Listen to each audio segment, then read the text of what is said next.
Ladies and gentlemen, the American Panorama.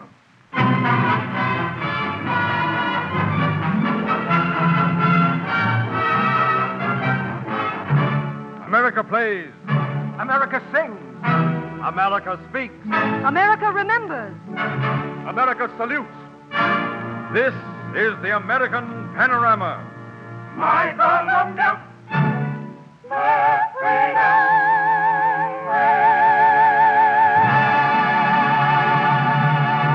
Yes, the American Panorama with Knox Manning, Nadine Connor, Bill Roberts, Edward Kay, his orchestra and chorus, and as master of ceremonies, True Boardman. To you, Americans all, to Americans everywhere, welcome. In the name of each and every one of our fellow countrymen, we greet you. The American Panorama is a dramatic and musical review of the richness and greatness of this our nation, the United States of America, greatest melting pot in the world.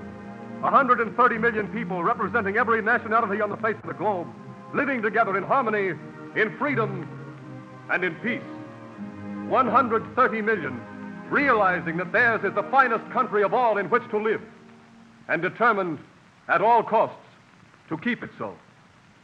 From the beginning of our history, this has been the American way.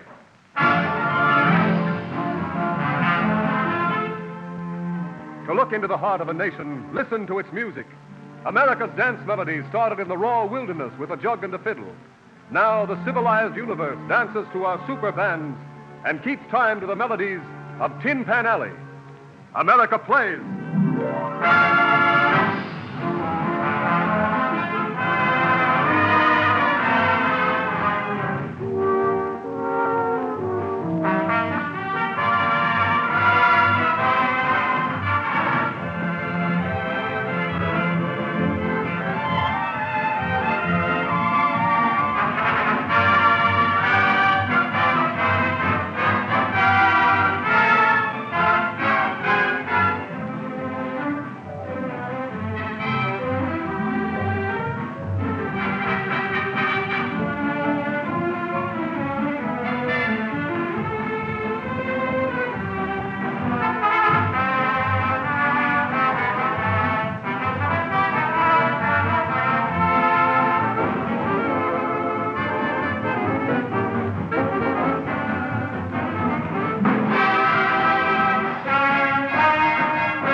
Yes, America plays.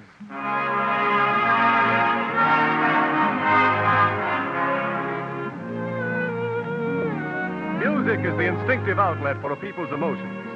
And from the richness of our lives and our traditions spring melodies which soon will echo round the world. Tonight with Bill Roberts, America sings. Say it over and over again.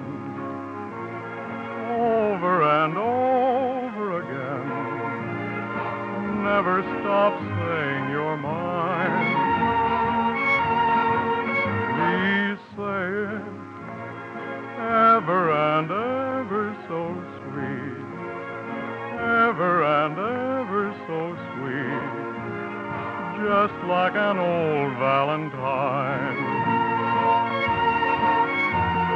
When you say I love you, the same old I love you, they whisper in stories and plays. You can change I love you, the same old I love you, to oh, such a heavenly phrase. Please say it softly and gently, and then over and over again. Never stop saying you're mine. Over and over and over again. Oh, say it. Oh, say it. Over and over again. Oh, say it. Over and over again. Oh, won't you say it?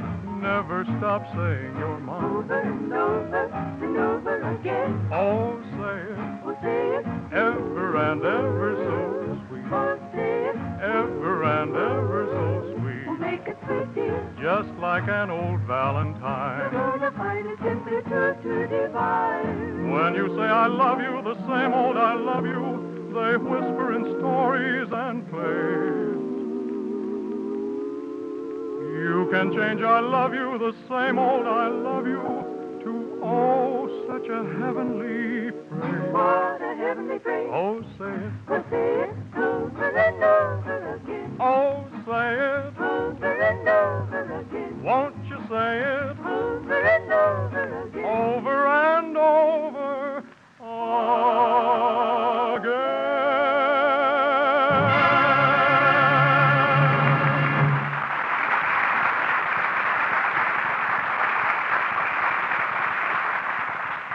Yes, America sings. But what is America thinking in these troublous times? In this country, we speak our thoughts. Ladies and gentlemen, through the voice of the popular young commentator Knox Manning, America speaks. The war clouds pile up over Europe, and the reverberations of their thunder are heard too plainly in the Western Hemisphere. Americans listen, think, and speak. Some of us speak quickly, passionately, moved by a mixture of anger and apprehension caused by the news from across the tossing Atlantic. But others of us speak only after calm deliberation, a careful analysis of a situation, its deep-seated cause and long-range effect. Such a man as Dr. James Bryant Conant, president of Harvard University, who, even as America trembles for the future of the entire world, calmly, dispassionately searches for a fundamental truth and underlying reason for our domestic ills, and says, Utopian hopes of reforming man as a social animal, the ideal of the founding fathers, have produced no such result. We of America must readjust our thoughts to match old ideals with new ideas. Yes, ladies and gentlemen, and a mere handful of America's population listened as the president of Harvard made this thought-provoking address, which focused the blinding white light of a keen intelligence on one of the fundamental ills of not only America, but this troubled world. Dr. James Bryant Conant. And that takes us back to other words of Harvard's president. For a century and a half, he pointed out, Americans have declared this is a free country. There are no classes in the United States. But let us not shut our eyes to reality. The vanishing of free lands, the growth of cities and their slums, the multiplication of tenant farmers and despairing migratory workers are signs of the passage from one social order to another. But looking beyond our borders, realize that Russia is classless but not free. England is free but not classless. Germany is neither free nor classless. There we pause in borrowing the words of a great American educator of today. In a greater perspective, a destroying war is being fought over idealistic conditions which we of America accept without thought, over ideals of both personal liberty and social justice, which we enjoy without thinking of their significance. America thinks of these and other priceless privileges in comparative terms today as war seems nearer to us, thinks of them as possibly jeopardized by a continent torn in a clash between old ideals and new ideas. But as America thinks of the future, it thinks of but one thing, that what has been preserved on this continent, despite all trials and adversities, must never be lost. The pioneering ideals of early America can be adjusted to the modern world. Ours is the task to see that they're never destroyed in our own land, that they must be recognized in the rest of the world as the essential parts of America's greatness, now and forever. That is what America thinks. And what America thinks, America speaks.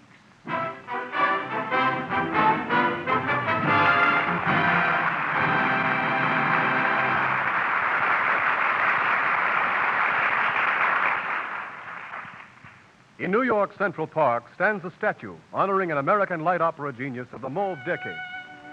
To countless thousands alive today, the echoes of his unforgettable tunes bring with them a sweet nostalgia. Lou Chow's, Rector's, Delmonico's, hansom cabs, Fritzy Chef. Fritzy Chef in Mademoiselle Modiste. Through the enchanting arrangement of Edward Kay, with Nadine Connor and Bill Roberts as the featured soloists, the melodies of that great musical favorite of yesteryear are reborn on this American panorama. once more to captivate and bewitch us. Victor Herbert, America Remembers. Gladly we respond when charity makes demand, opening heart and hand, cheerily for our land, helping those who once so rarely took their stand, battling for their country's honor.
We have often sung the praises of some of the men and women, scientists, statesmen, inventors, who have helped to make our country great. Their names are graven in America's Hall of Fame. But what of our unsung heroes? Those servants of mankind who have been almost lost in the pulsing rush of life, who have done their tasks and gone their ways unheralded. It is one such person, an unsung hero in the national march of achievement, whom tonight America salutes.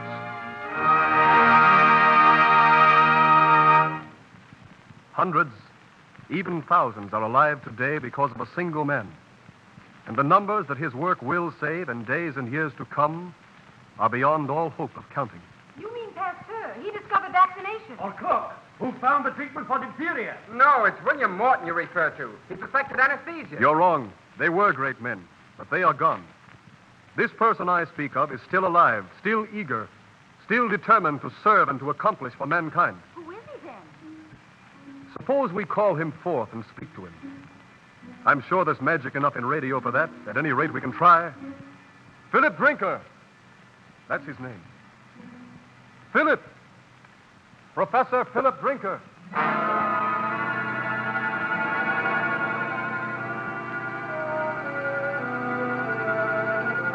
Yes?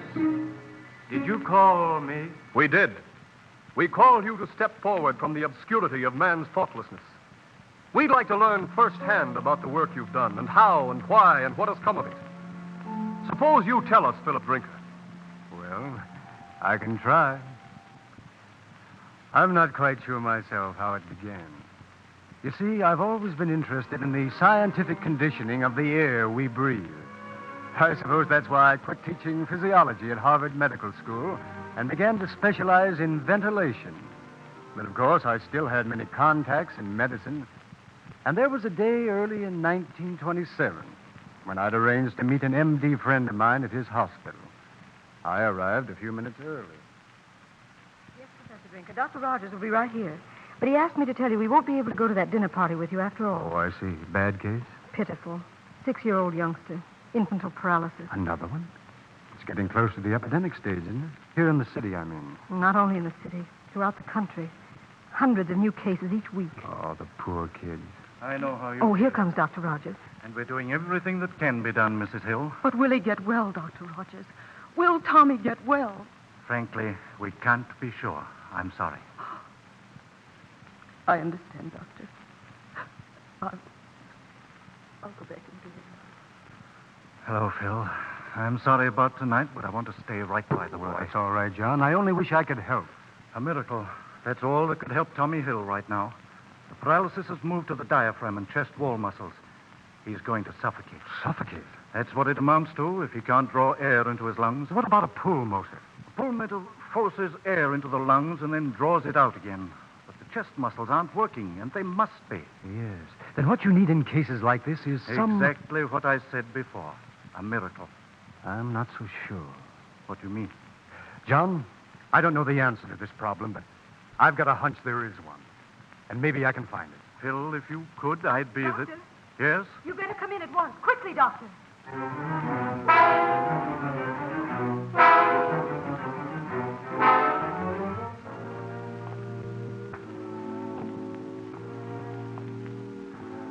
For hours, I walked the streets, reliving every moment of that scene back in the hospital.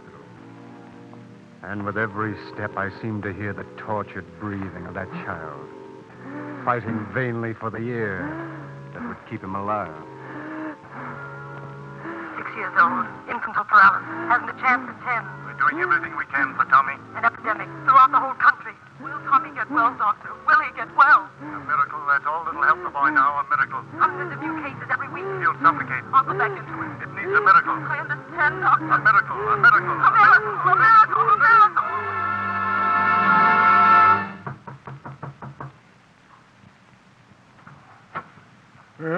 What is it? Oh, Phil, come in. What's wrong? Lewis, I'm sorry to wake you up this time of night, but I need your help. Of course. What is it? It's an idea that just came to me. Perhaps it's crazy, but on the other hand... Wait a minute. What are you talking about? A machine, Lewis. A machine to artificially produce respiration. Something that will breathe for people who are unable to breathe for themselves. But how can it be done? We're going to experiment. I'll explain the principle of my idea, and if you agree it's right, we'll start building the machine tomorrow.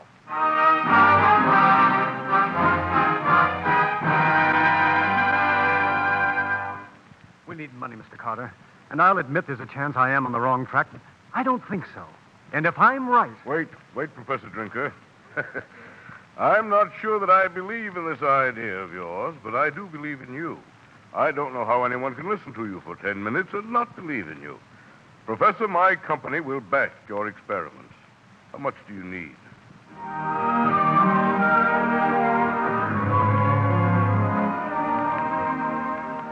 The hours we spent in that workshop, the disappointments we met one after another aren't important.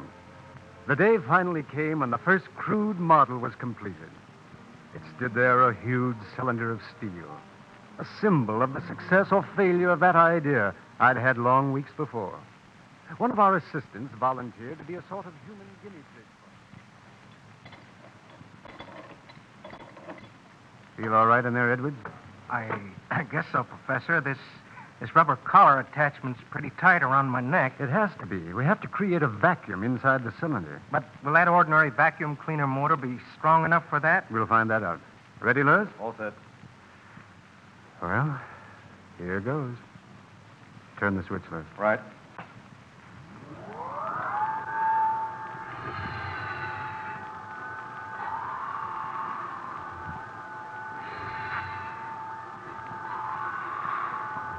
Edwards, what's happening?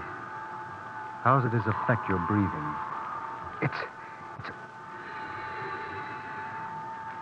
breathing for me. Makes my chest expand.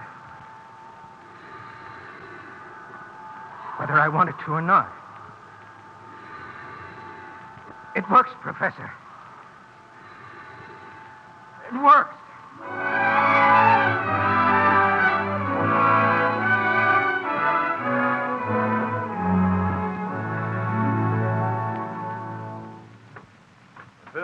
Long distance again for you. Boston, the Children's Hospital. We gave them our answer. But why should we refuse, Phil? The machine's finished. What is it, Lewis? Are we sure it's as perfect as we can make it? It must be before we risk using it on a human patient. Listen, Phil. That doctor on the phone says paralysis is rapidly involving the chest muscles of a little girl. Oh, but, Lewis, I don't think in a few hours, it'll be too late for any machine on Earth to help her. All right, Lewis. I guess you're right. We've got to make the test sometime, and if our iron lung isn't ready now, it never will be. We'll go to Boston.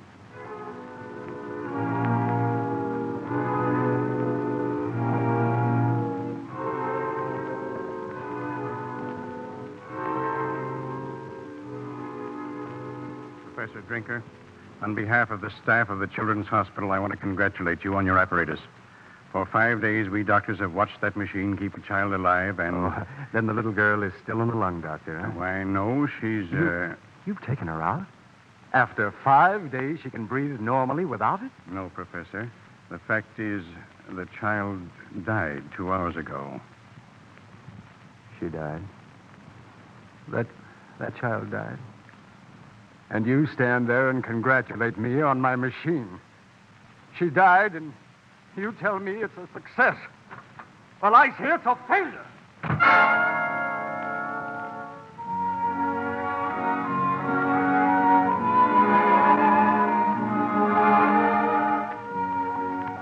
During the days that followed that child's death, there were times when, but for Louis Shaw, I'd have been tempted to destroy the machine we'd built. But we continued our experiments with animals. And then, in September 1929, a young Harvard senior named Barrett Hoyt had been stricken with paralysis. I'd like to help your son, but the first patient on whom the iron lung was used... That child died, I know. But the doctor says your apparatus was not at fault. Well, unfortunately, we can't be sure of that. Professor Drinker, if there's even a chance that your iron lung might save my son, I beg you to try. If you fail, I'll understand. If you succeed, it will be a miracle. A miracle? Mr. Hoyt, if you're sure you understand, we'll do it. We'll try to save your son.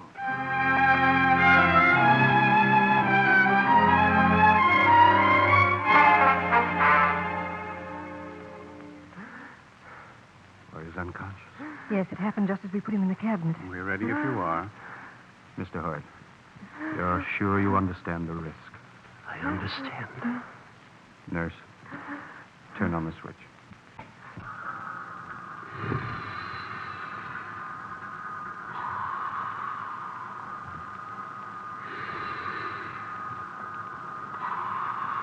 He's breathing deeper.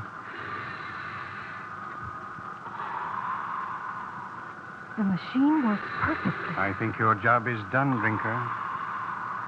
We'll see, Doctor. In 5 days, a week, if he's still breathing in, and still later, if the day comes when he can breathe as well as ever before, outside that iron lung, then I'll agree with you. Then the job is done. Patient Barrett Hoyt, 10 hours in Drinker artificial respirator, condition improving. Patient Barrett Hoyt, 3 days in respirator, pulse normal, general condition improving. Patient Barrett Hoyt, condition greatly improved. Removed from respirator for longer period each day.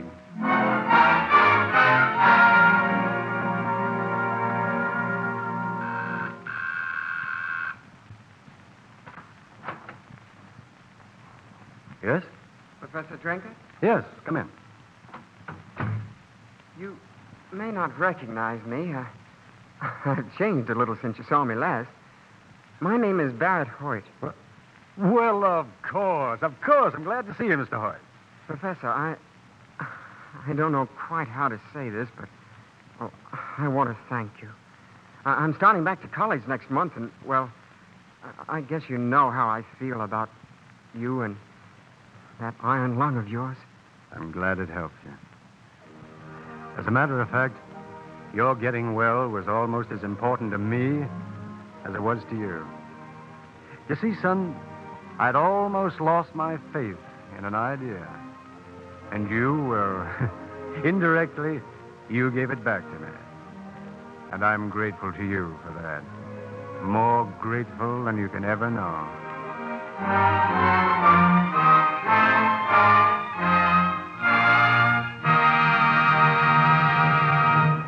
For his ingenuity, his courage, his perseverance, for his idea and its fulfillment, for his labors that shall save unnumbered lives in years to come, it is the inventor of the iron lung, Professor Philip Drinker, whom America salutes.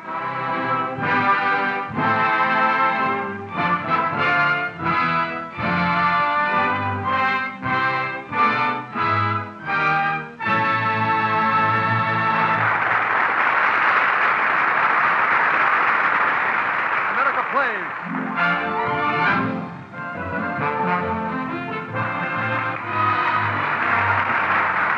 America sings. Say it. We'll say it over and over again. Over and over again.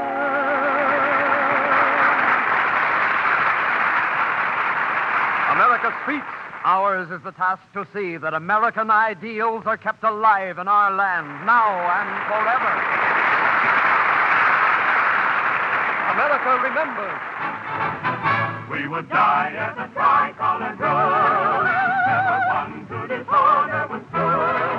She's the son of the mess. She's the girl we love best. She's the mascot of that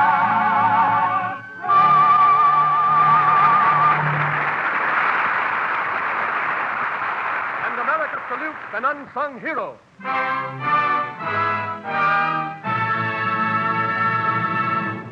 This is the American Panorama.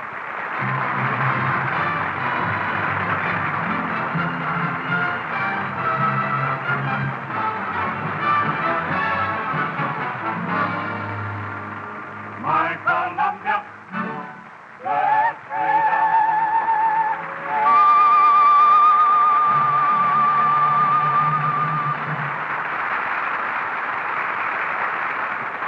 For Nadine Connor, Knox Manning, Bill Roberts, Edward Kay and his orchestra and chorus, and the members of the entire cast, this is True Boardman saying good night and inviting you to be with us next week for another American Panorama.